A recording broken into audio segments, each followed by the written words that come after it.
All right, ladies and gentlemen, good morning, good afternoon, and good evening, no matter where you are.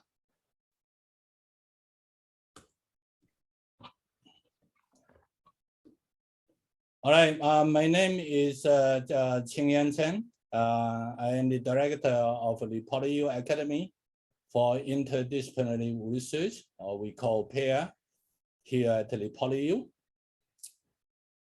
And first, I would like to welcome all of you for attending this inaugural lecture organized by PAIR. And I'm very happy to see several senior university administrators are with us today. So this slide shows those guests who are from several universities in Asia and Australia. And I would like to extend my warmest welcome to those distinguished guests. I have two housekeeping items here.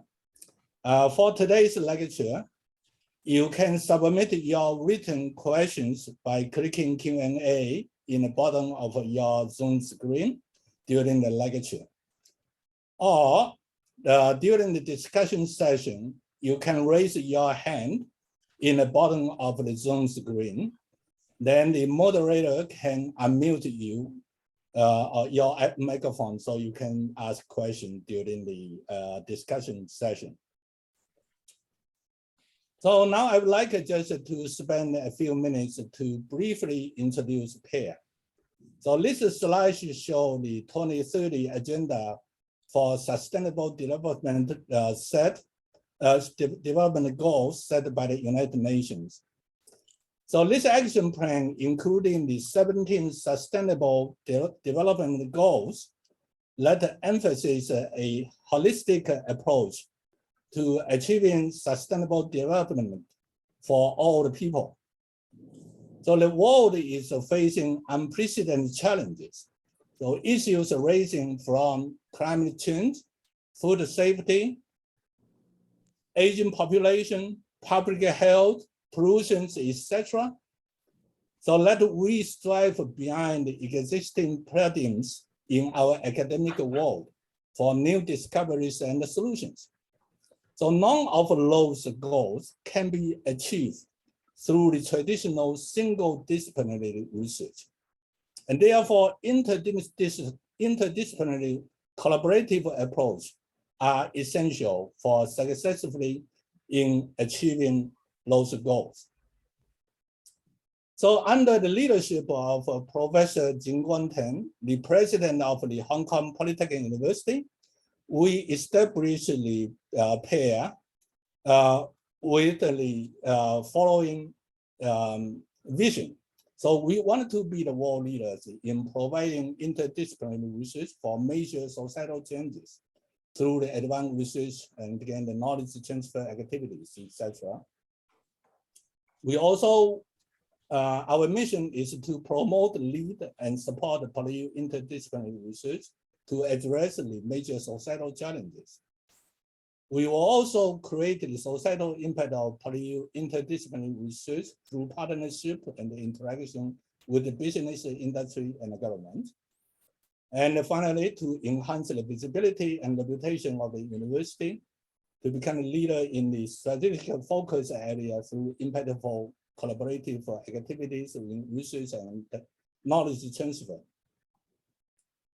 So at this moment, we have already established 10 research institutes and 5 research centers under PAIR.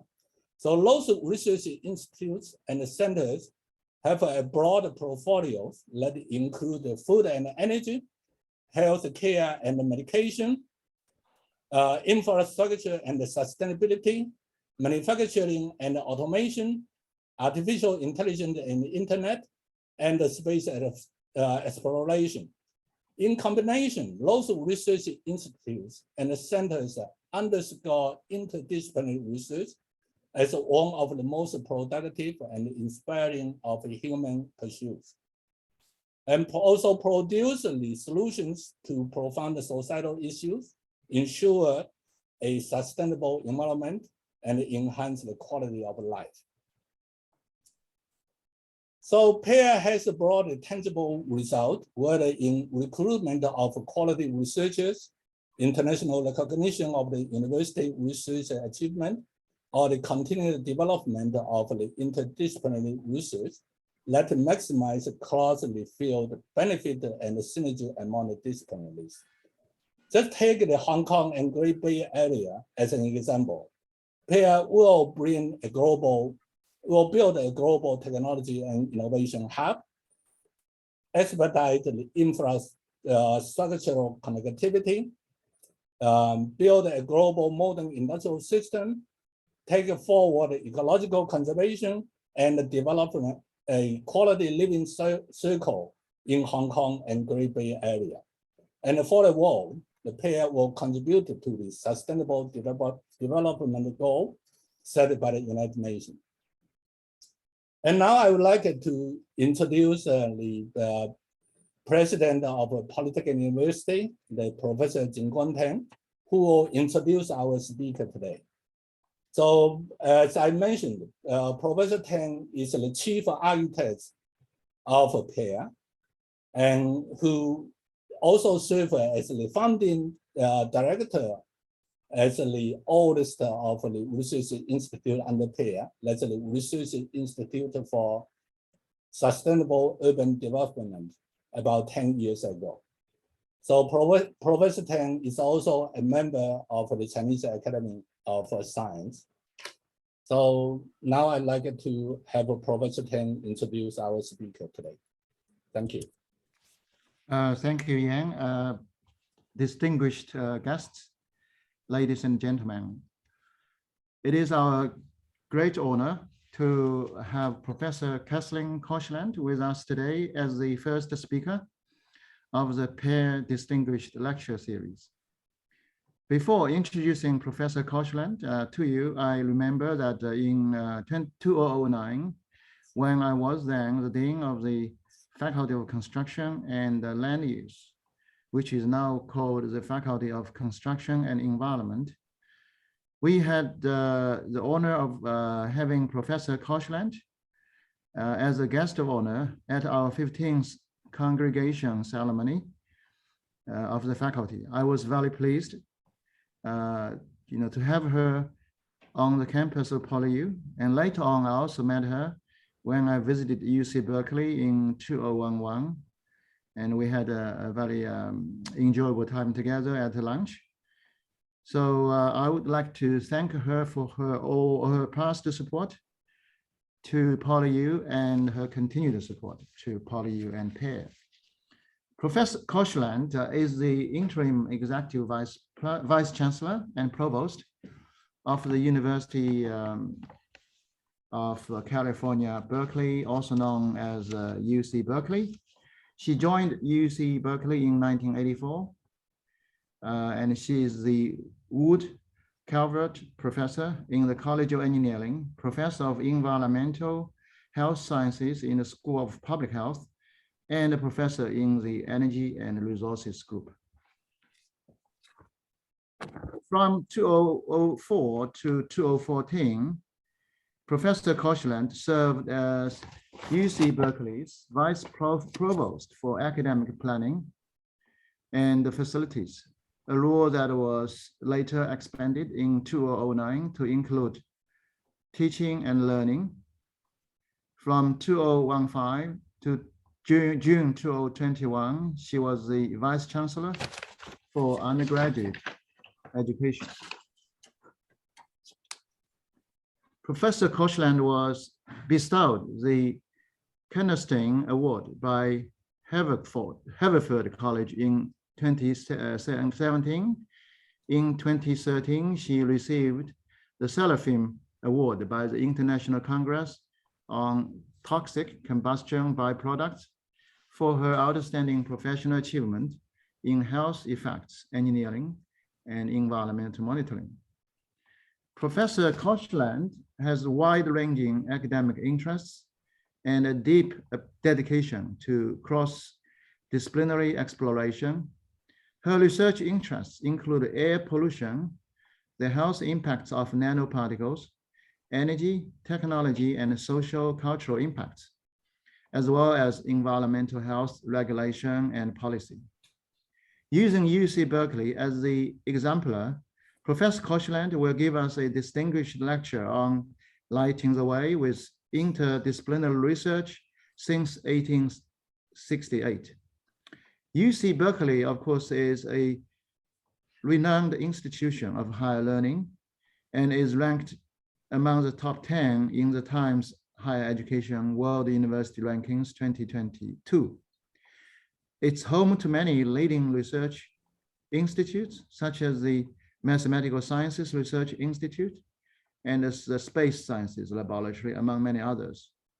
One of the hallmarks of UC Berkeley has always been the engagement of its faculty and students in research and education that extends across disciplines, drawing on multiple approaches to address the major challenges facing the world today, which is also what we are seeking to do at PAIR of PolyU. Professor Koshland will share with us her views on the ways in which individuals and institutions can engage in interdisciplinary and multidisciplinary research and education, and how they can be creatively intertwined. I look forward to hearing her insights on this important topic. Thank you for joining us. Please, join me in welcoming Professor Kathleen Koshland, virtually online, I guess. So let me pass the floor to Professor Koshland. Great, thank you. And Elle, I think, is going to share us the slides. So we'll get started in just a second. There we are, thank you.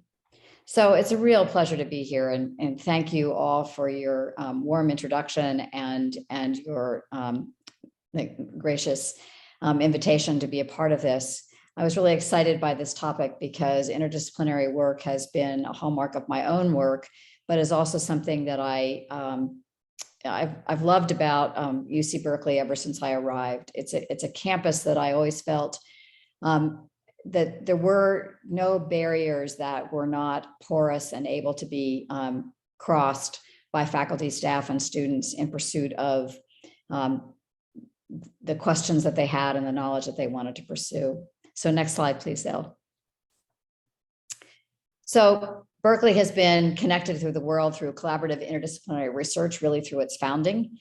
This slide gives you a very good idea of the amount of collaboration that Berkeley is involved with its colleagues across the world. In the last 5 years, up to 2021, over 45,000 papers with almost 7,000 universities across the globe, just as an indication of so much work.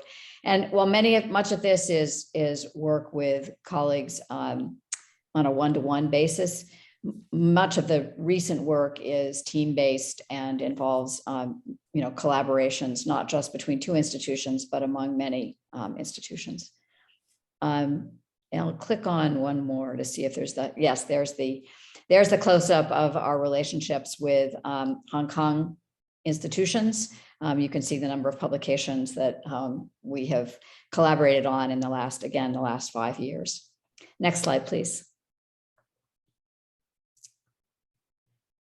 So our collaboration, more specifically with Hong Kong Polytech, has been robust. 103 researchers on the Berkeley side and 121 at PolyU, jointly publishing 83 papers. And what I loved about this slide was the wide variety of areas in which there are collaborations and shared publications. So they're not limited to any one field, but range really from engineering to neuroscience to material science, for example. So I think this is a terrific indication of the kind of relationship we have with PolyU, and I'm sure we could find a similar slide from many of the other institutions here in Hong Kong. Next slide, Sahil. So one of the questions is, why do interdisciplinary research? And you heard a little bit in the introduction about why we might want to do that, and when to establish them, and I would say how to establish them.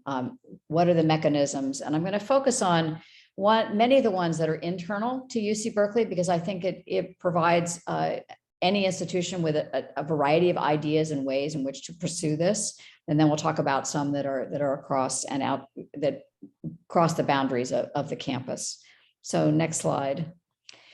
So answering that first question, when and why, obviously we're looking at problems that you can't solve without a diverse team. And so climate change is one in which we are all engaged. You saw that from the list of things that PAIR is pursuing. Cracking the genetic code is another area where no single institution or single individual could do that. And contributions have come again from around the globe. And I think it's also important to recognize the strategies for understanding not just our genome or the effects of climate change, but being able to delve into our past and explore questions that relate to our history through the geosciences, through planetary science. And again, those efforts require collaborative efforts. Next slide, please. So another reason for engaging in interdisciplinary or multidisciplinary research is not just to address big questions, but it becomes clear when you develop a powerful tool that can address many, many questions across many disciplines. So a good example is the advanced light source at the Lawrence Berkeley National Lab, which is connected to UC Berkeley. That light source has 2,100 users per year to use soft X-ray imaging to address any number of problems. Imaging for developing of advanced pharmaceuticals. Important developments around carbon capture and storage using metal organic frameworks, also for developing ways to desalinate and create potable water from air and potentially fuel from sunlight. Another area that's really important is the development of advanced composites for use in, say, aircraft. And finally, again, harking back to our past, exploring materials archaeology and asking the question, or answering the question perhaps, why is ancient Roman concrete more durable and less energy intensive than that which we produce today?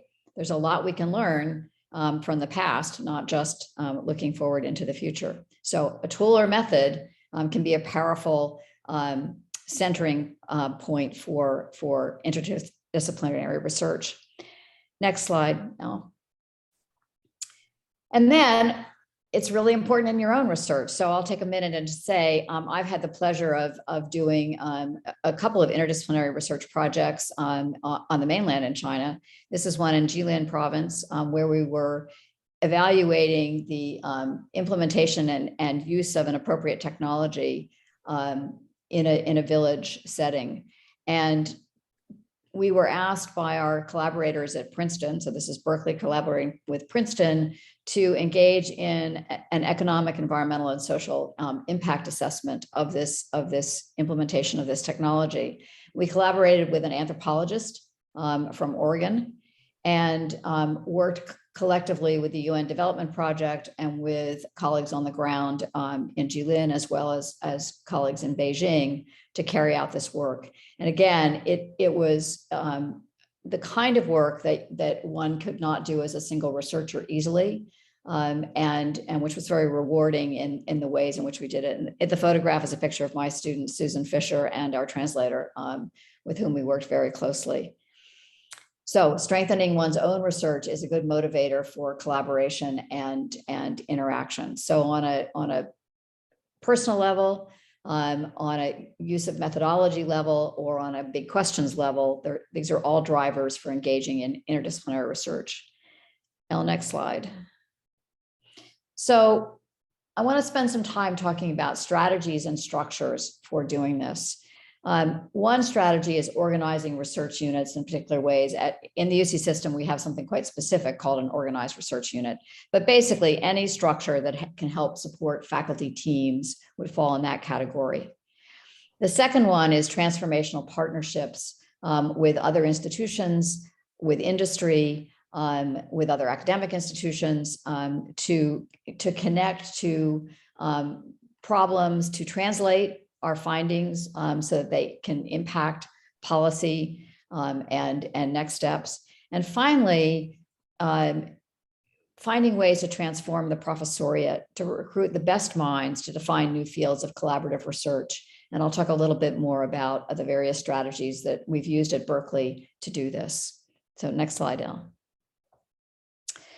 So we've had we've had three, but I'm only going to talk about two major campus initiatives to transform the ways in which we were approaching certain kinds of questions and certain kinds of disciplines. And in the early 2000s, we had the opportunity to expand the faculty, and we decided that we did not want to do that just in the usual way where we add a faculty member to a department and go about it in the usual way. So that's, and I'll talk about that in a minute. And then the other one is a way in which we identified a series of important places for us to invest in. In both of these cases, the new initiative strategy and the multidisciplinary themes grew out of a campus-wide strategic planning process, which identified potential areas for investment. So, Elle, next slide. So in the new initiative strategy, this was the one where we had gotten an opportunity to increase the faculty, and we wanted to do something different than the usual way in which we add faculty to departments. In fact, we wanted to infuse in departments individuals that would change the conversation, that would bring new ideas to the table, and would allow departments or allow the campus to take risks in some areas in which we could see that it was important to make the investment, but we couldn't exactly figure out, no one department was willing to elevate that to the top of their list of new faculty to be recruited in any given year. That was particularly true in computational biology. We have several biology departments on campus. People were starting to understand in 2003, 2002, that computation in biology was going to become important. No one department chair or dean was willing to put that at the top of their list. It would be number 4 or 5 in terms of the priorities for recruitments. And so nothing was rising to the top. So that's one area, one example of why it was important to have a different approach to recruiting faculty. And so we had a competition. We identified in the strategic plan 10 areas for possible investment. We solicited proposals from the faculty. And one of the things we did is we told the faculty as a whole, the 1,500 ladder faculty, that we would only entertain one proposal for each of the 10 areas that had been identified. That was to ensure that they would start out as collaborative efforts, that we weren't going to compete 2 or 3 different proposals in one area. We were going to ask them to work together and come forward with a compelling proposal. And then we would compete the 10 different proposals against each other. And in the end, we selected 5 of the 10. These are ones that either were in some cases, the media studies proposal was actually, I would say, one of the riskiest and most innovative. Nanoscience was in many ways the least risky, but had a lot of substantive work going on. Computational biology was one that we then elevated, an area that was really important to us. Global metropolitan studies grew out of the recognition of the rise of very, very large cities, and trying to understand them across many disciplines was important. And finally, environment was an area that we identified, but ended up not assigning any additional faculty to, mainly because we already had several hundred faculty working in the area. So these 5 areas were selected for investment, and we brought about 25 new faculty to the campus in these areas. And most of these areas are continuing to thrive today. And I'll talk a little bit more about some of the ways in which they are organized. But let's go to the next slide. I want to talk about the multidisciplinary themes. So this was a little bit different because in the strategic planning process we went through recently, we were gearing up for our capital campaign. We identified these multidisciplinary themes as places for investment in a number of different ways on campus. One would be new faculty lines. Another was graduate fellowships. A third was investing in new buildings to support some of these initiatives. And finally, support for research. And so each of these areas, we've raised money in each of these areas to pursue science and artificial intelligence. We're actually standing up a new college College of Computing, Data Science, and Society. We are building a building for that and developing, hiring new faculty. Similarly, in all the other areas, we're making investments across the campus in this way. One of the things that we've done is we've had several donors put up resources for matching grants, and our program, I'll just digress a little bit here because this is interesting. To fully endow a faculty line costs about $9 million. So what we have done as a campus is said for many of these faculty lines, we've had a donor come forward and say, I will take $30 million and give you 10 matches. We then find 10 additional donors for another $3 million each to get $6 million in philanthropic support. And then we take $3 million from our faculty pool from the state and add that in order to create the new faculty line. And right now we've created 27 new faculty positions with that model, and in the areas that you're seeing on the slide here. So that's a way in which we can support interdisciplinary work, grow the faculty, and ensure that we are addressing these 5 critical areas that we've identified in our strategic plan. Let's go to the next slide. So in some cases, what we've done with these faculty is actually create different kinds of academic programs and groups. So let's go to the next slide, because how do you make this all work? You bring the faculty in. Well, Berkeley and the UC system has something called graduate groups, which are interdisciplinary academic and research programs that can grant degrees to graduate students. And we have a number of them across the campus. This ensures that students who have these interests and desires can pursue their studies. And we have 2 flavors here. One is programs that produce PhD students. So we have a joint bioengineering graduate group with UCSF, with the University of California at San Francisco. That program is at least, I think, 40 years old, produces our PhDs. We have a similar one in ancient history and Mediterranean archaeology, which spans the social sciences and arts and humanities. But in addition to the PhD programs, we've developed something called a designated emphasis, which are certificates that our doctoral students can earn in an interdisciplinary, effectively a minor, not unlike what our undergraduates can do in a minor. So a student in history, say studying European history, can get a designated emphasis in women, gender, and sexuality, which will allow them to add a different dimension to the research that they're doing in history.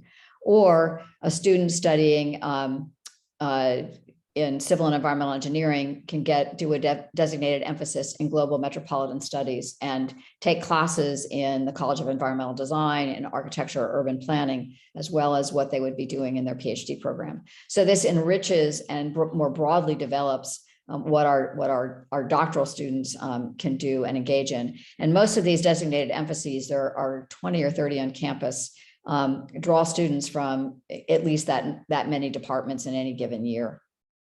Let's go to the next slide. So we also have something called an augmented graduate group. These graduate groups actually hold faculty lines. And so computational biology, remember back to that strategic initiative, we hired a group of faculty. When they arrived, they joined together and together put together the proposal to create a graduate group and a designated emphasis in a PhD program. So from that disparate group of faculty that we brought in, they created a new academic program. It's thriving. It is now going to become one of the programs within our new College of Computing, Data Science, and Society. The Energy and Resources Group was founded in 1974. It's one of our leading interdisciplinary programs. Many of you may be familiar with the work that comes out of that small but dynamic group.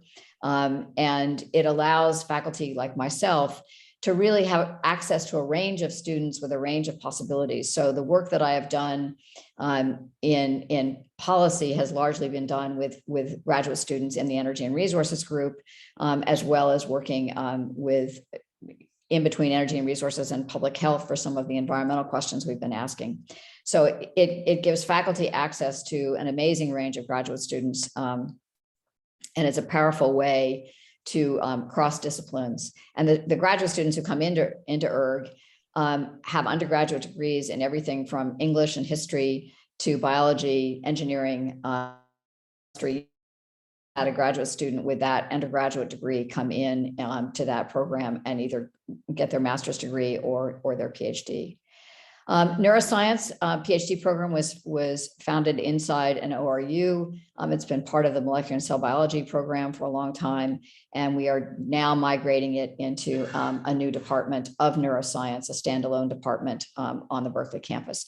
So one of the other things is to see that graduate groups and programs and departments can be dynamic and they can respond to changing needs across the landscape. To stay locked into traditional disciplines doesn't necessarily further the work that we want to do. And it also allows faculty to have joint appointments. I actually have joint appointments in the Energy Resources Group and in public health and below the line in engineering. And that has allowed me to work with students in engineering, in public health, and in energy and resources over the last 38 years on the Berkeley campus. Next slide, please. So just a little bit more about IRG. I've said a lot about it, but it's a group that allows us to study environmental sciences, social causes of challenges in energy and environment, to do field research, to engage in cross-cultural learning, working collaboratively. We've had many, many international students in IRG, and devise technical and policy alternatives that will lead us to a more sustainable world. It has a core faculty of 10, a very activist scholar culture. Some of you may know John Holdren, who was the science policy advisor in the White House with Obama. Dan Kamen, who's been involved in much of the work, and many of our students who are now across the globe doing a lot of this really important work. So programs like this can be a real engine for transformative change. Next slide, please. So the latest thing that we've done, along with the strategic initiatives or the multidisciplinary initiatives, has been to make a commitment to bringing in faculty together as a cluster and then providing them with some resources that allow them to jumpstart an area that we've deemed as important. And these link also to our efforts in the multidisciplinary initiatives. So what's a cluster hire? It's about 5 faculty, usually 4 at the non-tenured level. Berkeley has a very strong tradition. We have a actually quite strong push that we hire 80% of our faculty are hired as assistant professors, non-tenured. And then we will hire 1 faculty member for every 4 junior faculty. And we like to grow our own. We make an investment and commitment into each of those young faculty. And so part of the reason for bringing in a senior member is so that there's a mentor and guide in the area that we're developing. So in climate and environmental justice, we're hiring faculty in engineering, natural resources, social sciences, and environmental design. Those faculties have come together to do the search committees and bring those faculty in all at once in a given year. And you can see 2 of the other areas we are investing in. There are other cluster hires as well that we are doing. And this is a really exciting way to bring new energy, bring new collaborations. I can tell you these young faculty are so excited to be coming in together as a group to address the questions that are of interest to them. And so it's just fantastic to meet them and see where they might take us in the next areas. Next slide, please. So one of the other ways that Berkeley is organized, and I think this is similar to what I saw in the PAIRS organization, is actual organized research units, which are institutes or centers that are established to give a supportive infrastructure. We've had many of them, and we have organized research units that are over 80 years old on the Berkeley campus.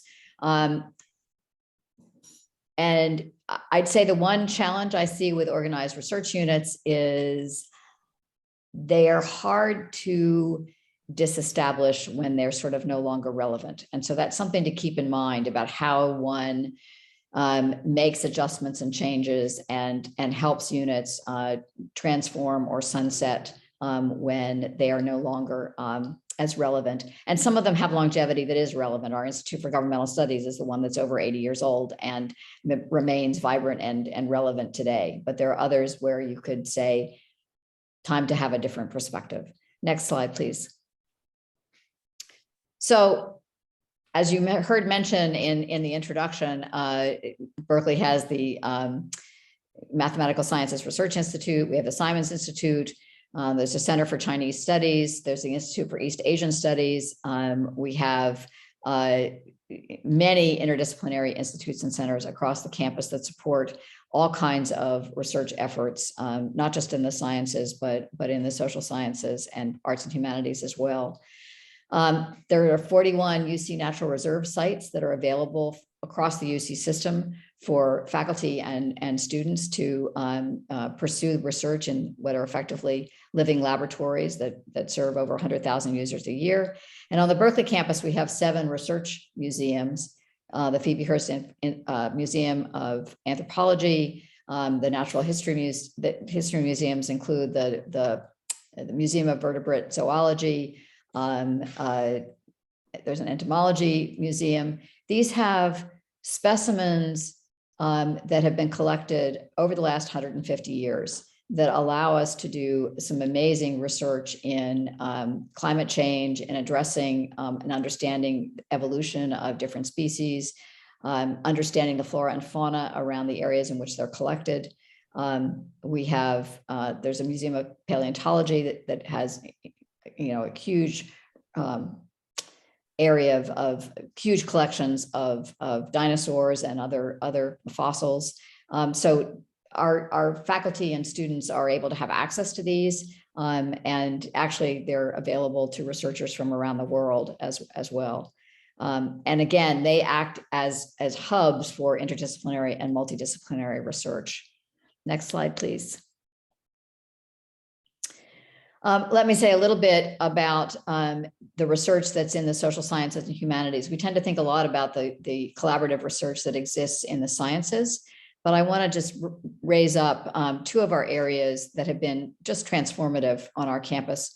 We have a Townsend Center for the Humanities that funds more than 80 interdisciplinary working groups on the campus on a wide range of topics. You can see a few of them listed here. That is a dynamic center that really provides a hub for many across the campus. I had the pleasure of actually being a Townsend Fellow one year. They bring in faculty like myself who have whose focus is in science and engineering to interact and understand what's going on. It was a really invaluable experience. And something else to think about as you think about interdisciplinary, multidisciplinary work, reaching out across to individuals that you might not normally think would be interested in or perhaps add value to what you're exploring and doing. And the Townsend Center also funds faculty fellowships and conferences and supports new initiatives. And the Berkeley Center for New Media was one of the areas that grew out of the strategic initiatives in the early 2000s. It really looks at media transitions and it brings together faculty involved in art, culture, and technology. It's been a really important contribution to the campus. Lots of seminars and interesting conversations that bring people together again that might never interact or be part of each other. And again, that center came out of the new initiative process. We brought new faculty in. They came together with faculty existing on the campus, and as I said, have developed this thriving center that's been going on now for almost 20 years. Next slide, please. So what about other kinds of partnerships? I've talked a lot about what's happened internally at Berkeley and suggested various ways in which institutions can organize themselves informally, but let's move to the next slide and think about ways in which we can work. So one of Berkeley's most important partnerships is the one with the Lawrence Berkeley National Lab. The lab was actually founded by Berkeley faculty. It's on the hill above the main campus. It is a Department of Energy funded facility. It has 1,500 staff scientists. Berkeley has 1,500 ladder faculty. We share 200 joint faculty between our 2 institutions.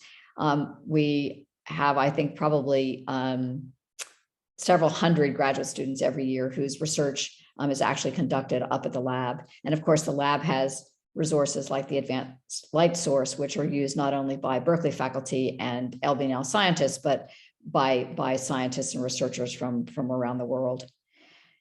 So let's go on to the next slide. Another critical partnership is that with UCSF. We've had a long-standing relationship with the University of California at San Francisco, which is the medical center that's at the campus that's in the city.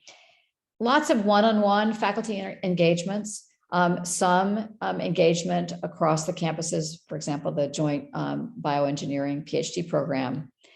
But only recently, I would say in the last 15 years or so, have we really created many relationships that are institutional relationships, not just individual faculty collaborating with each other. So we have our newest one, actually, well, I'm not sure it's quite the newest, two of them are new. This year, Computational Precision Health is a new program. Together, UCSF and Berkeley received a $50 million grant from a donor to develop a joint program. So we're hiring joint faculty between our two institutions. Now, you may say, well, you're both part of the University of California. What's the big deal? Believe me, it's a big deal. And being able to have joint faculty shared between our two institutions, we've worked on, how they're going to be evaluated, what the criteria for promotion and tenure will be. We are searching, they will join us this July, 4 new stunning faculty members in this area of computational precision health. Physicians, computer scientists, working collaboratively together.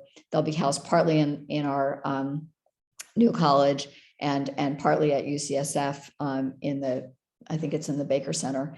And we're very excited. We've got approval for a joint PhD program for a designated emphasis in this area, again, collaboratively between our two institutions.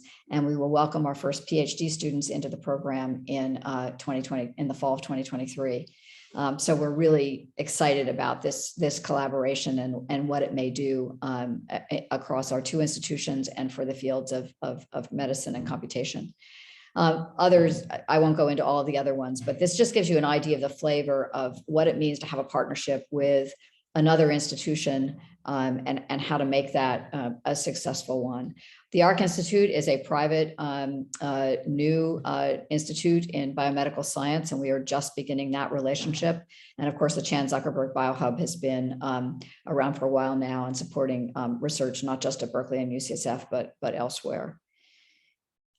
Let's go to the next slide, please. And I'm trying to see how much time we have left. So our newest venture, collaborative, really incredible partnership, is with NASA, the National Aeronautics and Space Administration of the federal government. NASA has a site on the peninsula down the heart of Silicon Valley at NASA Ames. And we are working with a third party, a joint venture with a master developer that will allow us to develop 36 acres on this site and 1.4 million square feet of entitled space that will allow us to have a transformative partnership with NASA, looking at collaborative research in aeroscience, astrobiology, space and earth sciences, AI for flight systems, and more. It will allow us to explore some of our new academic initiatives. We have a new aerospace program that will be admitting its first freshmen this fall, and developing then graduate programs in this area. We expect to be able to have students and faculty working at this site, which is surrounded by Google, for example, as well as all the NASA sites. And so we're very excited about the possibilities for entrepreneurship, for industry-sponsored research, by having a physical location in Silicon Valley, as well as being able to then interact virtually and interact with NASA, with whom we have very strong ties, for example, through the Space Sciences Institute already. So next slide, please. So the other thing that we're doing is experimenting with, I've talked a lot about graduate education and faculty and research, but what about the undergraduates? How do they play into this interdisciplinary framework? So if you go to the next slide, we have developed our data science major 5 years ago, just 5 years ago.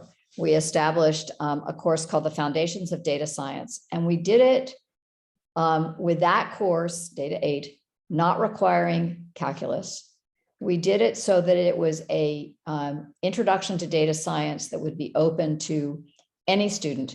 And if you know anything about California's demographics, we have high schools that do not offer calculus. We have high schools that do not offer physics. And we wanted an on-ramp into this exciting area for any student that was admitted to UC Berkeley. And so we also wanted to create a major based on that foundations course that students would not only learn the basics of computing and data science, but they would also be able to apply that in a domain area of their interest. And you can see on the right of this slide, all of the domain areas where we've developed a stack of 3 courses, 1 lower division and 2 upper division courses that students can take to fulfill this domain emphasis in which they can apply their data science skills to an area about which they're passionate. And you can see that it reigns across you know, the full range of disciplines on the Berkeley campus. We also have, in addition to the Foundations of Data Science course, created what we call about, I don't know, in the high 20s or low 30s, connector courses, where faculty have developed modules for their courses, whether it's in history or linguistics, anthropology, biology, where you can have a connector again that begins you to allows you to have a deep dive into data science in association with the foundations course. So this major is the fastest growing major on the Berkeley campus. We have, I don't know how many students are taking Foundations of Data Science this year, but it's probably 1,500 to 2,000. It's an exciting area, and we are thinking a lot about how data science and the tools associated with it impact all of our disciplines, from the arts to engineering. And that this visual that you see shows you the new gateway building for the new college that is will go into the ground to construct it starting in the early fall, this coming fall, to create that building. Next slide, please. So a few concluding thoughts on this strategy, a set of strategies. Next slide, please, Beth. So open competitions can help identify the best ideas. So drawing from your faculty from the bottom up is really important. I'll say that down below. Lead with faculty ideas and faculty strengths. Sometimes it's easy to want to go into an area that is completely new and looks like a bright new shiny object. But if you don't have faculty on the ground already committed to supporting new faculty coming in, it is less likely to be successful. When you have an area where existing faculty say, you know what, we really need to go in this direction, we need to bring in new colleagues in this area, that can make for much greater success. However, the ground up is not the only necessary aspect. Engaged leadership, as you've seen on your own campus, is really important to nurture the initiatives and develop which faculty, which individuals, which deans are able to really push the initiatives forward. And that's critical. So both leadership is critical, as well as having your faculty engaged and committed. Invest in a manageable number of initiatives. Don't overcommit. More important to identify the ones that seem to have the most momentum or promise, or support potentially from donors or other sources of funding, and go after those, recognizing that, you know, as an institution, we can't do everything. And so we need to be strategic about which things each of our institutions chooses to invest in. And finally, be open to new structures, different structures, tweaking the approach. We've changed our strategy on bringing in groups of new faculty 4 times. Done it 4 different ways in the last 20 years. And I think at each time it was understanding more what we needed to do, recognizing the moment we were in and how we wanted to approach that moment. So being flexible about the structure, thinking through it is really important. So with that, I will stop and we can move to discussion. Well, thank you very much, Kathy. This is a really great lecture. And thank you so much for sharing with us the insight in Berkeley. I'm very excited that Berkeley has so many different initiatives, which really give us the great idea how to follow your example. Now there will be the discussion period, and this discussion will be moderated by Professor Chris Chow, who is the Vice President for Research and Innovation at the Hong Kong Polytechnic University. So Professor Chow is also an outstanding researcher. He holds many fellow status in many societies, as you can see here. And he is also very active in many governmental steering committees, as you can see on the list. So now I would like to just pass the podium to Professor Chow. All right, thank you very much, Yan, for your nice introduction. And also thanks a lot to the great talk by Professor Koshland. We have two panel members here. They are also involved very heavily in interdisciplinary research. The first one is Professor Xiangdong Li. He is Dean of Faculty of Construction and Environment and also a chair professor of Environmental Science and Technology at PolyU. Dean Li is recognized for his innovative and dynamic work in environmental biogeochemistry, including his research in regional contamination, urban air PM 2.5 studies, and also the origin and dissemination of antimicrobial resistance. He served as associate editor for ESNT and also as a deputy editor for ACS Environmental Out. The other panel member is Professor Yuguo Li.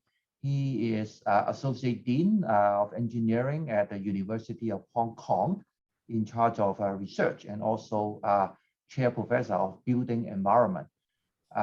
He also holds a courtesy Chair Professor title from the Faculty of Architecture at the University of Hong Kong.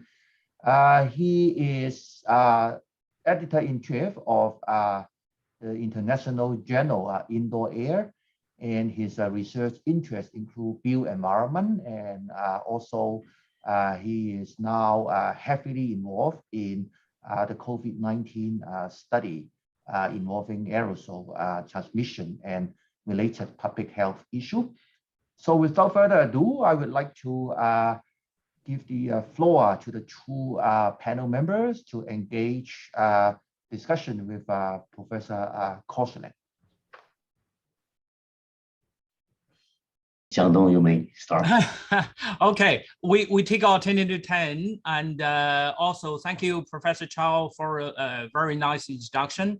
I also very glad for kind of like which actually introduced some questions and for facilitated discussion with Professor Yuguo Li here. I thinking I may starting, I can see on the post of QA, a few colleagues, friends already posted a few questions. I'll pick one or two, and then we can actually follow up on some of the questions here.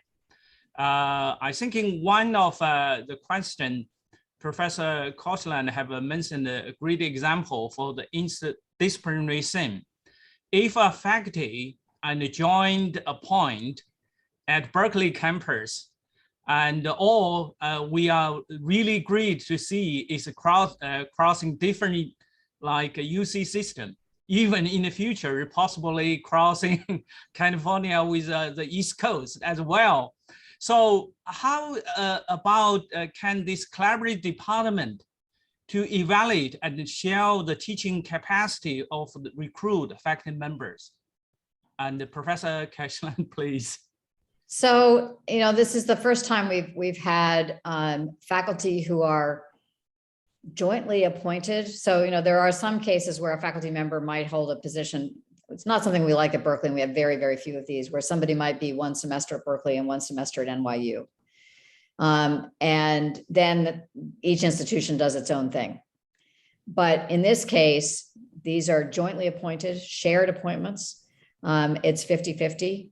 So we've had to develop a strategy where the graduate group is the home, and that's a joint graduate group. So that creates a framework that's consistent for those faculty. We've worked out the expectations for how they would be evaluated in terms of you know, promotion and tenure on the two campuses. So for example, we would have a joint evaluation committee from the two institutions. We wouldn't do it separately. And then it would go through our two committees on academic personnel for assessment. But again, our vice provosts for the faculty are working collaboratively together to make this work.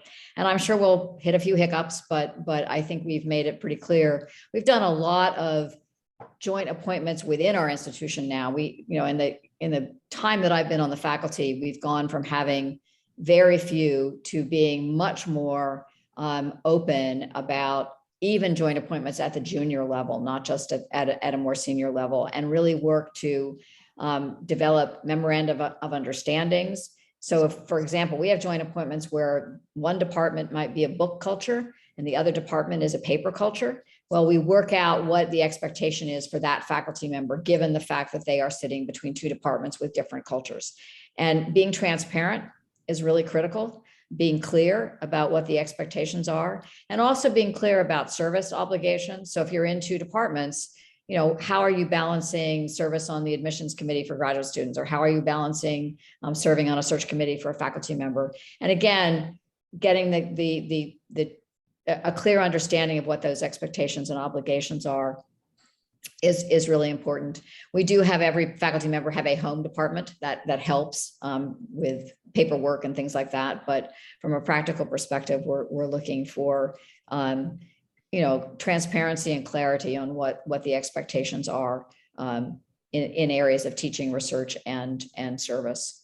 And the expectation of teaching is also worked out in this MOU, so that it's well understood by the faculty member what the expectations are, and it's well understood by the departments what the expectations are. Professor Koshland, a very exciting, insightful talk, and thank you very much, and also to the introduction early on. So this question comes from Joyce Lee, and mentioning that you have shown a great example how one tool or method developed from one subject could be used in another, but noting that researchers in different subjects have their own vocabulary. And this is about how did faculty and students at UC Berkeley overcome the barrier of communications. And perhaps add on to that, there was already questions, I mean, people discuss about your talk. Really, there's a lot of, I mean, this traditional disciplinary research education in our universities obviously present, I mean, in addition to communication, other barriers as well. So how to break those barriers? Communication could be a good example to start. That's a great question, because we all do have our you know, inside baseball kind of talk and acronyms that we use and throw off and other people don't understand. So one of the great ways that you can cross those barriers are things like the Townsend Institute for the Humanities, which I mentioned, because they invite people from across the disciplines to come and be part of their community. And just having that for me, that opportunity gave me insight into, again, a vocabulary and understanding of culture. It has served me extremely well in my senior leadership roles to have had that opportunity to immerse myself for a year in a different culture and a different set of questions and vocabularies. So that's one way. I think another way is the graduate groups that are interdisciplinary, like the Energy and Resources group. Believe me, that comes up all the time, because you come in with your original discipline that you studied as an undergraduate, and then you're moving into new areas and new fields. And there's constantly a conversation about what is meant by that concept, that theory, that idea. So that's why it's so important to have academic groups like ERG, as well as institutes like the Townsend Center, where those opportunities to cross-communicate.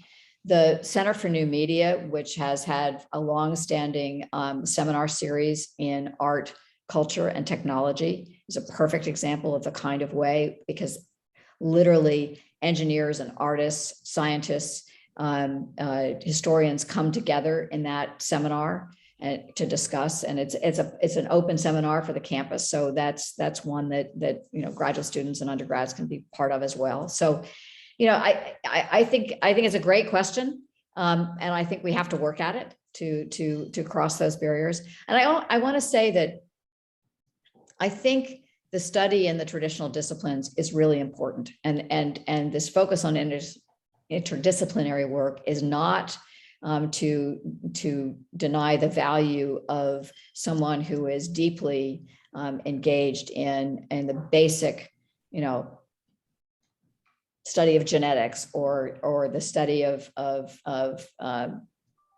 dynamics, or deeply diving into Faulkner or just understanding that there is a place for that.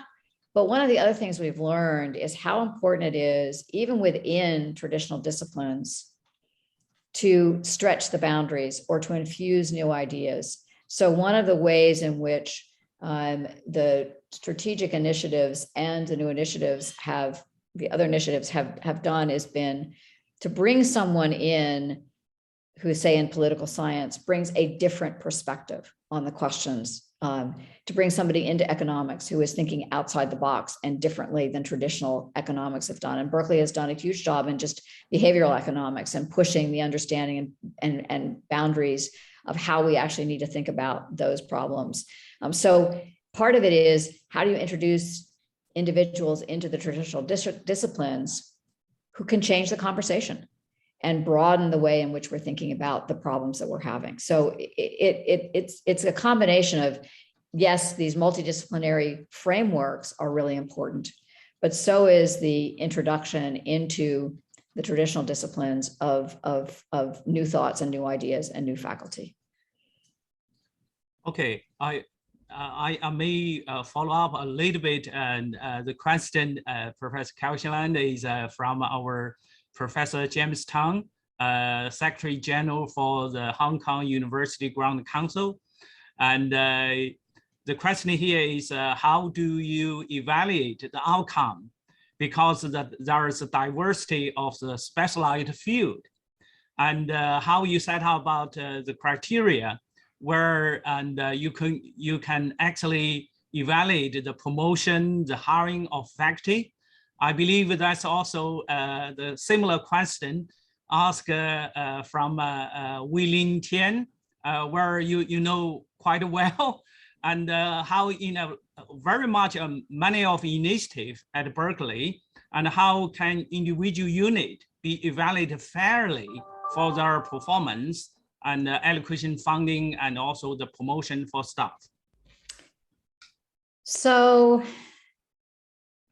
I'll say at Berkeley, we do every decade review every department in a program review. But that review is really designed to be a constructive reflection. It's a reflection on what they've done and a constructive set of guidance for the future. And there's no relationship between that guidance and resources. So the resources follow the number of faculty. The one thing that might happen to a program that is not as strong as it should be might be to ask them to work a little harder on their next proposal for a faculty line. So sometimes we wait a year or two to give them a new faculty member if there's an issue, but that's about the only thing I would say is a question. So there's really no relationship for the unit and the funding as a department in the traditional departments in our schools and colleges. When it comes to institutes, I would say that's what I've mentioned in my talk. It is not easy to turn off an institute.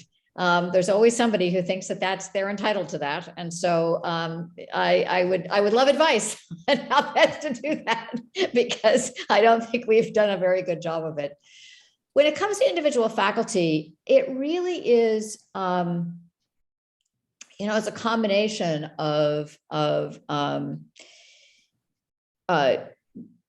across the board, their productivity in terms of publications, and again, whether it's a book or a series of papers, the journals in which they are presenting their work, to a lesser degree, how many grants they bring in. We look at that, but it's not a big part of that, because it really, what it translates to is, are they able to support graduate students, and how well do they mentor and bring in their graduate students? So we pay a lot of attention to their success with graduate students. We pay a lot of attention to their success in the classroom, in their teaching. That's an important set of criteria. When they're pushing the boundaries in research, we rely on colleagues in that area to have knowledge of where they are. And believe me, the number of people, I know every one of our Nobel Prize winners says they were told at some point not to pursue the line of work that eventually gave them the Nobel Prize. So part of it is supporting them and sort of have the chutzpah to go forward and pursue that set of questions. So supporting risk-taking, supporting new directions. As I said, we're really committed to the success of our young faculty, and we will do a lot to ensure that they are able to be successful, whether it's providing extra support from our Center for Teaching and Learning on their classroom skills and management, working with them on better grant proposals, just a number of ways in which we can support them. And for us, we're making a big investment in them, and we have a lot of confidence that they will be successful. And that's how we focus what we're doing. Yeah. Thank you. Professor Koshland, more questions coming, but we cannot forget one of the first one. You already offered some advice to leadership, university leadership, and open competitions and engaged leadership. And our Professor Teng is there, our President Teng is there. So there's a specific question from Sherry Zhang, who says that the UC Berkeley has been very successful in establishing international collaboration for interdisciplinary research. Could you please elaborate key factors that can enhance the success from the university management point of view?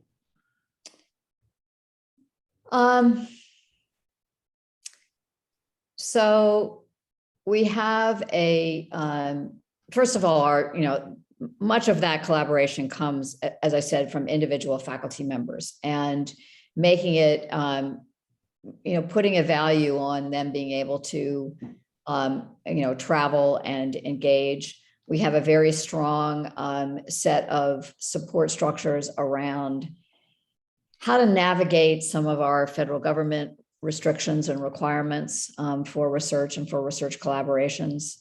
We're very committed to an open and collaborative set of relationships across the globe. And our Berkeley International Office works really hard, both to help our international researchers who come into us, whether they're postdocs or visiting scholars, to find their way and make it possible for them to be here. And that conduit, those international postdocs, are really an important key to our future collaborations. Our international graduate students are key to our future collaborations. Two of my former students are both faculty in Hong Kong and have, those are important linkages. I think so that's one way. The senior level, we have some, we're part of some various consortia where our president or the provost meet. Those have been less rewarding or less successful. I think the better linkages really are with our faculty or groups of faculty, and supporting them to engage, helping, hosting conferences, though making points of collaboration are probably the better way to do that. Supporting our students.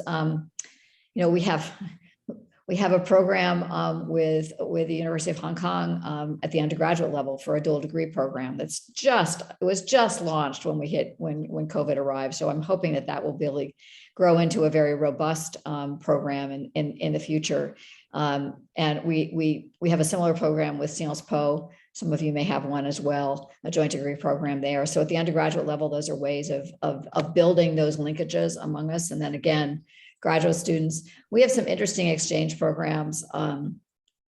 We have one with the country of France where faculty can apply for a joint research grant with a colleague in France and can support graduate students or their own collaboration. And that program has existed for, I don't know, 30 or 40 years. And again, is another very valuable way. So having funding that can support those kinds of collaborations is also a really valuable way to do that.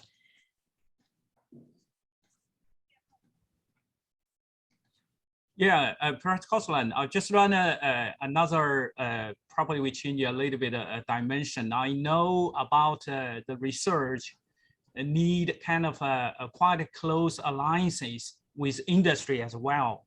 I mean, definitely, you probably have a kind of a lot of example about a successful story, which in kind of a pioneer in Silicon Valley development in the last few decades.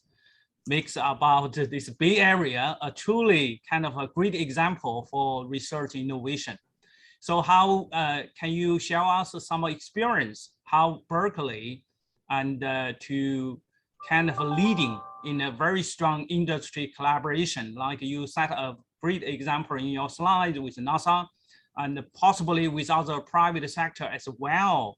So how you train students in entrepreneurship at even undergraduate and postgraduate level? That's a great question. And I probably should have put a little bit more in my talk about that. So our former dean of the Haas School of Business, Rich Lyons, is now our associate vice chancellor for entrepreneurship. And I forget exactly what his title is, but basically he is the campus point for working on many of these things. And that was a new position that we created 2 years ago. He's spearheading a couple things. We have a program called the undergraduate, it's a changemaker program. We have a course in change making.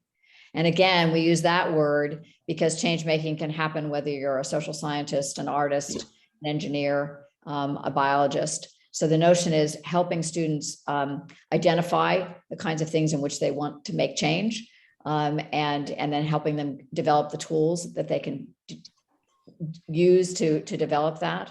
And change making is part of our overall discovery initiative, which is our way of transforming undergraduate education, introducing research and discovery from the day they walk in the door. And so change making is part of that.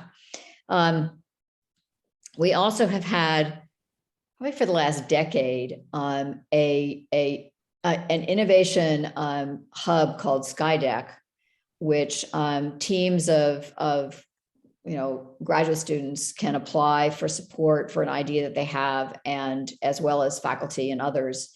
And that has spun off a number of companies. So it's a startup incubator that is affiliated with a campus. And we have some other investment funds that are also helping young companies spin off from the campus. So again, folks who are interested in investing in Berkeley ideas have helped in that respect. And then we've had, many of our faculty will take a leave of absence for a year or two and go off and work with, Google or Meta, or, work as the chief scientist for a biomedical startup. So again, we're supportive of those things. Gets a little dicey at times when you have, a department where 20% of the faculty are on leave. It doesn't make the provost very happy. On the other hand, we want to support that entrepreneurial effort by our faculty. And so, we're learning how to work with that, especially with some of the great ideas that are coming out. And graduate students get opportunities that way as well. So yeah, we continue to just, again, support a lot of things that are being spun out of Berkeley, as well as you know, working with more established companies. But more often it's it's our own startups that are engaging our faculty and students. Yeah, there are a lot of questions on how to combine them. This one, I guess I cannot skip the one from SC. And about the future department, he thinks it's a good way to remove the departmental barriers for interdisciplinary research. And he likes you to offer some advice for PolyU as they just set up the pair center. But there is one more from this Li Ping about a cluster hire. I guess this is also about, I mean, research institute department and between department themselves, you know, asking questions about funding provided, you know, whether it's central money and how you can convince people to buy in. I guess this is about a little bit of operation in the university. Right. So it goes together with SC's question, perhaps in one go. So I'll say just a little bit about the cluster hires. As I said, that's our latest variation of the effort to bring new faculty in. And this was a commitment that we've made to take some of our open positions and focus them in particular areas. And again, we have done that with proposals coming from groups of existing faculty to say, this is an area in which we think we should be making a deeper investment. And those proposals are reviewed and certain ones moved forward. Others might move forward down the road. And again, a cluster is generally 4 non-tenured professor and 1 senior hire to help kind of create that glue for that, and the leadership needed for that new area. And we're also working to provide, it's not a lot of money, but to provide some resources to allow them to come together. Because again, those 5 faculty might be in 5 different departments. They might be in 2 or 3 different departments. And so we want them to both be comfortable in their home department, but also then have a really immediate connection with each other. And so creating the right framework to support that. And again, the faculty that make the proposal for the cluster hire are also sort of responsible for nurturing that cluster as it develops. So it's not just those 5 faculty on their own, but rather having an ecosystem around them that supports their work as a cluster, as well as their individual development as faculty members. So in that case, we're using, for the most part, we're using existing state-funded positions. But we are also, as I said, you know, have a strategy for developing additional faculty positions using other resources, complementing the state resources with private philanthropy for the most part. In some cases, we also have revenue coming from what are called self-supporting degree programs, and the revenue from them can help support new faculty lines as well. So the Haas School of Business has a number of faculty positions that are supported from that kind of revenue as well. We make a really strong commitment to our faculty. We don't hire faculty if we don't think we have the long-term resources. I mean, we look out 30 years. That's why it's a $9 million endowment to cover faculty salary and benefits. And obviously that endowment grows over that time period. But that's one of the ways in which we're trying to be smart about how we grow the faculty. You know, we rely on, again, the entrepreneurial, the investigative strategies of our faculty to get research grants. Last year we brought in about $1 billion worth of research grants. And that supports our graduate students and our postdocs in many of our fields. Obviously, we also look to foundations and grants and faculty who get Guggenheims and other kinds of fellowships that in the arts and humanities and social sciences, it's more likely that way. Although we do get some really big grants in the social sciences. Again, multidisciplinary, multi-collaborative grants that come in.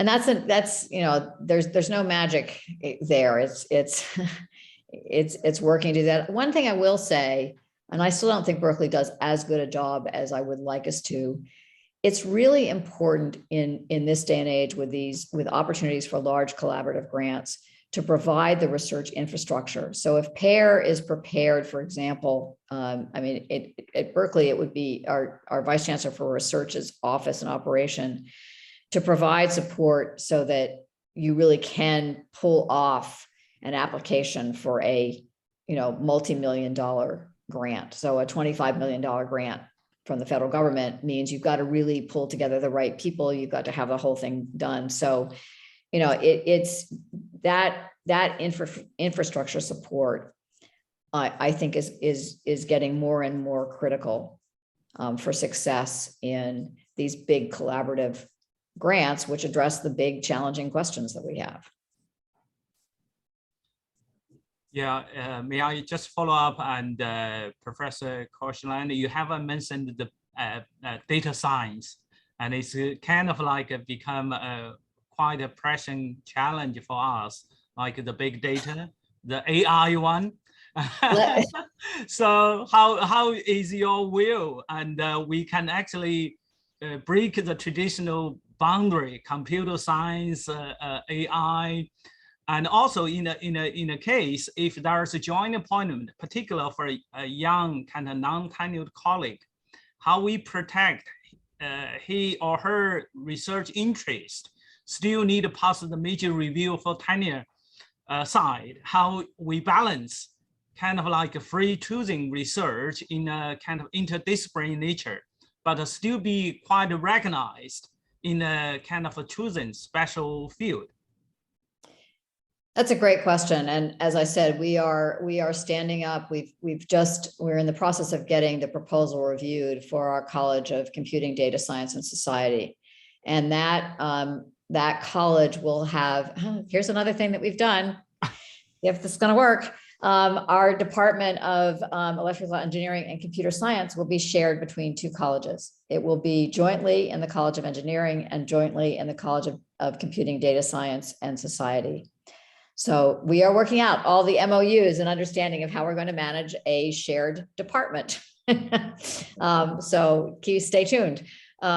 We will also have in that college our Department of Statistics, the Center for Computational Biology. So the graduate group in computational biology will be there. The graduate group in computational precision medicine will be in that college. And then the undergraduate major in data science will be in that college. And we will probably move the undergraduate major that's currently in computer science, that's currently in the College of Letters and Science, will also move to the new college. And one of the things that we're grappling with, and you can all appreciate this, is everybody's very excited about, you know, data science. It's a powerful, you know, set of tools and ideas. You know, AI and machine learning are transforming how we're doing all kinds of work. And I have to say, I don't think any of us are paying enough attention to the energy costs associated with this work. I don't think we are. I think this is an area in the US where the federal government is going to have to step in, because I do not see how we are going to do all the computing that we are planning to do associated with this and decarbonize and electrify the way we do our work, unless we strengthen our electrical grid and really develop new ways of doing this. You all know we have distributed power. I'm looking out on the roof of part of our house where our solar panels are. You know, we produce most of our own electricity for our house. We're about to put Tesla batteries in as a backup power. You know, all that distributed capacity, how are we going to model that? How do we think about that? And that's a great data science question, right? But I think this is a huge area that we I've been now saying this as the alarm bells have been going off in my head this year about the cost. I mean, we are going to electrify the Berkeley campus over the next several years. We'll go from producing 30 megawatts of power to needing 70 megawatts of power to do that. And how we're going to do that, we're exploring geothermal, we're exploring a number of different strategies. But the demand coming from the data science AI machine learning, everything, we are going to have to look for co-location of all our GPUs off the core campus into areas where electricity is cheaper. I could go on and on. And I'm detracting from the conversation around interdisciplinary work, but I actually think this is a really tough interdisciplinary question that we need to address if we're going to move the research needle forward in all of our disciplines. Well, so really many good questions, Professor Koshland, but this one is about yourself. So I think I better ask you about it. Although Okay. Chris and Yan asked us to look at the other question, that's good too. So the participant might have missed the beginning of the talk, but he didn't. Tim, she or he, but the participant found your background, your own background, really interesting. So he or she likes you to share your experience, how you successfully shifted from fine art student to mechanical engineering, PhD graduate and professor in environmental health sciences. Lot to learn from you. So one of the things I will say is, everything was to some degree serendipitous and not planned. And that's a message I would love to send to students. You can't, if you had told me as a senior in high school that I would have a PhD in mechanical engineering, I would have told you you were completely out of your mind. I did not enjoy math. I hated my physics class. I loved my chemistry class, to be honest. I loved history and art. And so when I went off to college, I very carefully made sure that I satisfied the science requirement by taking psychology. I took no math or science other than that as an undergraduate, but I studied everything else. I took classes in anthropology, sociology, religion, philosophy, art history, French. I explored the sort of the world, ended up being a fine arts major because that was an area that I was interested in. And it was a challenge. It was something that I had never really done. I have a brother who's a gifted artist but that wasn't necessarily me. So I had to work at the craft, and that was very rewarding. I spent a couple of years after I graduated from Haverford studying, and then, I basically had to get a job. So I took a civil service exam in the US government and ended up working for the Office of Coal Research in the Department of Interior in Washington, D.C. in 1974. And that was the time of the energy crisis. I got hauled into a program and started having to think about energy policy, transforming coal into liquid and gaseous fuels. I got really interested in this and was drawing on all the high school math and science I had taken to get through this. And then my husband got into Stanford for law school. And so we came out to California, and my parents-in-law, who were both, by the way, Berkeley faculty, said, we think you should go back to school. What do you want to do? Do you want to study art or engineering? And I said, well, I'll try engineering. And if it doesn't work, I'll go back to painting. And so I did 2 years at Stanford as what they call a non-matriculated graduate student. I took a whole bunch of undergraduate classes, including obviously calculus and everything. I did it, however, at the advice of the late Bill Reynolds, who said to me, just audit the math classes. Don't put yourself, because I really was terrified. And I did fine. So the first math course on any transcript of mine is partial differential equations. So, and then I went on and did, got my master's degree. I thought I was just going to do energy policy, but I got really intrigued by experimental work. And so ended up, actually, I will tell you, I was on a plane flying from Harbin to Shanghai when I was on a Stanford delegation in 1978. This was Stanford faculty and 4 graduate students. I was one of them. Flying and telling Bill Reynolds on that plane flight that I'd like to stay and try to get my PhD.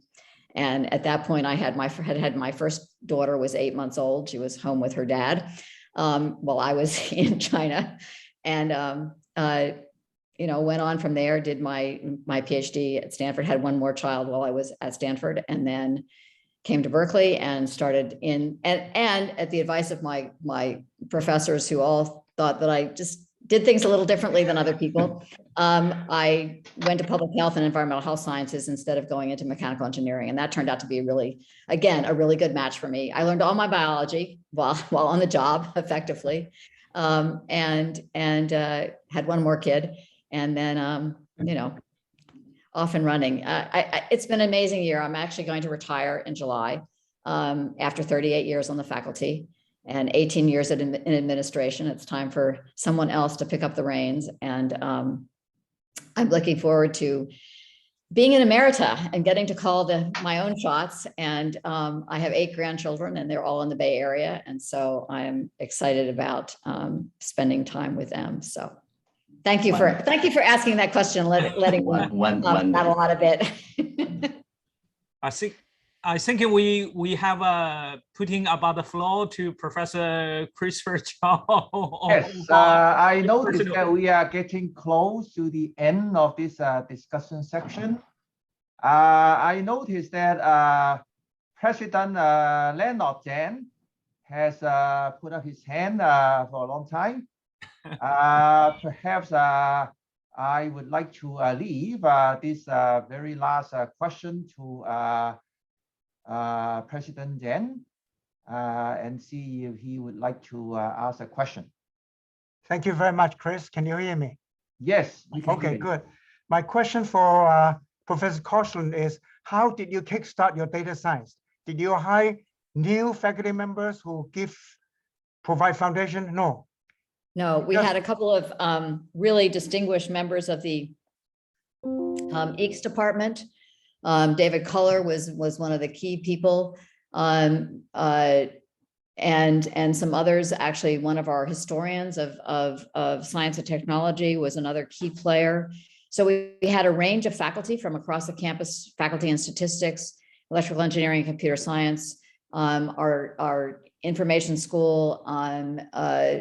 So we had a group of faculty that really worked for quite a while and developed both the concept of the major, which was really how we started. We started with the undergraduate major, and it was their work getting that major approved, and then supporting the development of that, developing the classes associated with the major, and then really working to develop a academic structure. So right now there's a division of computing, data science, and society, and we're moving that division into a new college, and that requires regental approval. So we're working our way through that process, and we've actually the campus is providing core resources to the current Provost division, as well as some obviously support as we begin to bring programs in. And, you know, that's not easy because you're extricating a department from a division that it's been in and a college that it's been in for a long time, and how resources flow and how to do that is, you know, unique to each situation. But we did make a initial financial commitment, but really, again, it started with our faculty. And they came forward with the ideas, and we ended up saying, yes, this is really important, and that's how we did it. Thank you very much. Thank you very much, Professor Koshland, Dean Lee, and Professor Lee in handling this section very well. We learned a lot. We still have a lot of questions, actually, but we don't have enough time to address all of them, unfortunately. So I would like to end this closed section, this discussion section here, and pass it to Professor Cheng-Yan Chen to give a closing remark. Yeah, well, thank you again, Professor Koshland, for sharing your insight. And especially in the discussion session, you provide additional information. I find that's very, very useful. You know, usually if you are giving lecture here on site, we'll give you a certificate and then a souvenir, something like that. But now online, and you even refuse our honorarium. So as a token of appreciation, we still wanted to send you a certificate and a small souvenir from all of you. Thank you. Well, so I will much. I greatly appreciate that. And I really, this was a real pleasure. I thoroughly enjoyed both preparing for this, actually. Interestingly enough, I'm going to do a version of this talk for the Energy and Resources Group, who's asked me to do their annual lecture next year. And so I'm going to embellish and work on this further. So thank you for giving me the opportunity to really think about this in the future. Yeah, thank you. And we hope I will have an opportunity to invite you back here to in Hong Kong in the near future. That would be All great. right. And then the last but not least, I'm going to announce our next lecture, which will be given by Professor David Caldwell, who is a Vice Chancellor for Strategy and Planning at the University of Cambridge. And this will be on Tuesday, 17th of May. From 3:30 to 4:30 p.m. and all the participants will receive an invitation by email soon. Thank you so much for your participation. Your presence is highly appreciated. Thank you.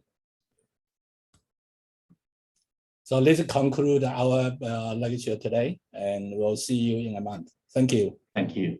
All right. Thank you all. Yes, Thank you. Thank you. Very nice. Bye. Really enjoy it. Bye-bye.